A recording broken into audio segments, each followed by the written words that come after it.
I am going to be showing you how to change your oil and oil filter on your motorbike.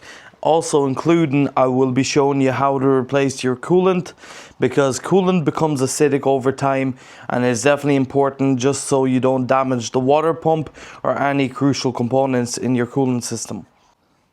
First, what you want to do is drain your oil, get a pan and take out all your oil.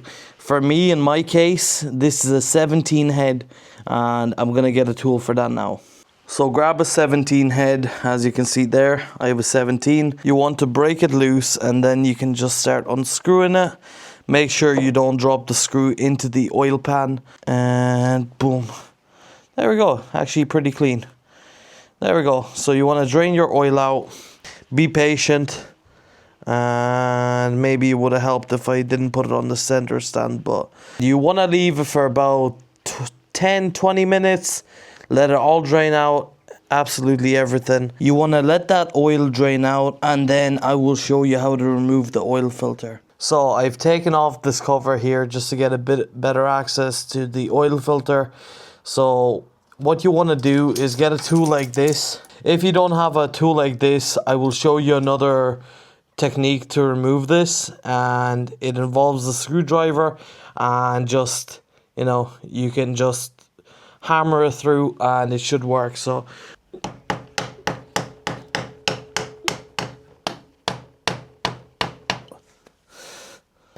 that's how I would do it if you do not have the tool. As you can see, it's leaking out of the oil filter and the screwdriver went through and it's completely loosened it. Now what you want to do is just untighten it. So I've waited about an hour to release all the oil out of the oil pan, and now what I like to do is also replace the crush washer. If you don't have a spare one, try and reuse your one, but I would recommend changing them out every single time you do a service or so. I would recommend always change your crush washer, because on the F10 right there, I reused it before and after some time, low oil. So after letting all the oil drain out from the filter and all that, you want to put in the new oil filter. So my filter is all greased up, so yeah, I don't need to put any oil around it. But what you want to do is set the filter down and take a bit of oil on your finger and just grease all around it. So make sure there's no dirt on it. And yeah, all you want to do is just screw the new filter in. So yeah, what you want to do is hand tighten the filter. Then, like I said before, replace the crush washer. So next step is the coolant. And the reason you want motorbike coolant is because it is free of silicates. So make sure you do get motorbike coolant. I currently have water in the coolant system just because I could not get my hands on motorbike coolant. You don't want to put the same stuff that you put in your car, because it can damage your water pump over time and that will be bad. There we go. That's the water. So I don't know how much is going to leak out. Probably not that much out of here. But what I want to do is, while I'm out here, I want to take the coils off because I don't think it's seated right.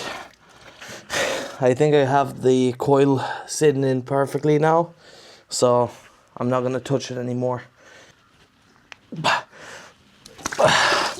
Whoa, there is a lot of water. Alright, I don't think that's the last of it though. And then also this hose here, I think that one's undone as well. Some of that went into my mouth. Jesus. I think that's going to be all the coolant drained now. I think that's all with the radiator now, and what I'm going to do is I'm going to connect the hoses back together. Obviously going to fill it up with oil because the engine has no oil yet.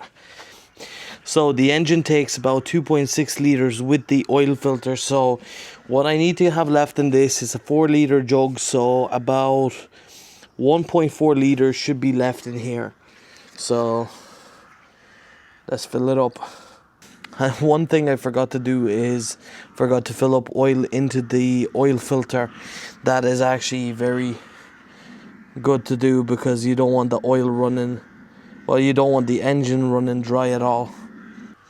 There we go, it's clean. You want to sit it in. I don't think you need to tighten it on the Yamahas, well, on the phasers, so that's the oil done.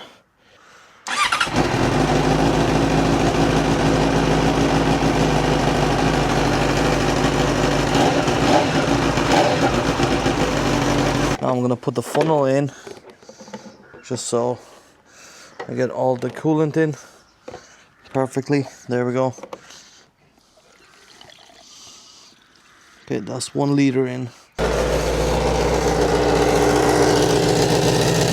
By the looks of it, that pipe is okay, and the pipes on the other side aren't leaking either.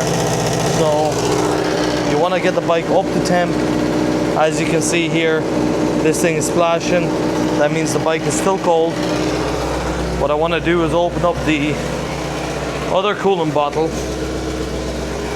So I'll open up this bottle and have it ready. I've almost filled up the second bottle. That's 2 liters right there.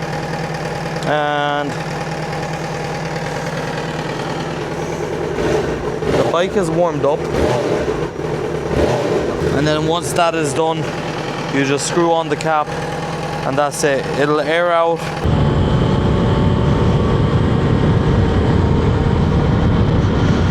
We'll see what happens, I don't know.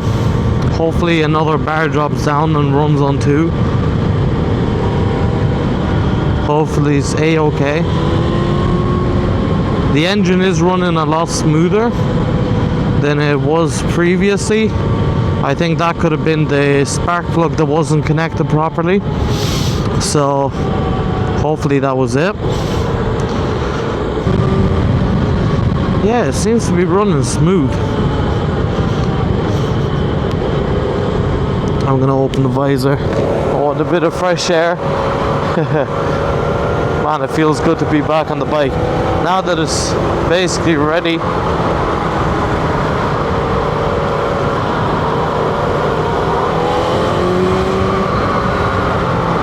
Yeah, the engine is running a lot smoother after putting that ignition coil back in.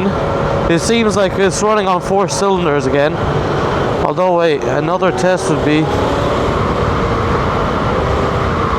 putting it in 6th, which is it's in now.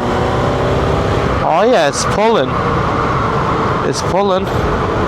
At 60, there should be like kinda, yeah, that doesn't really want to.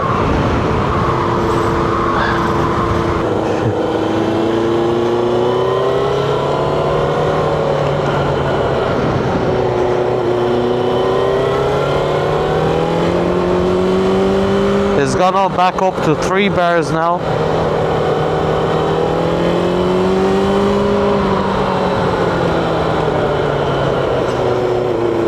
That could be because I'm revving very high though.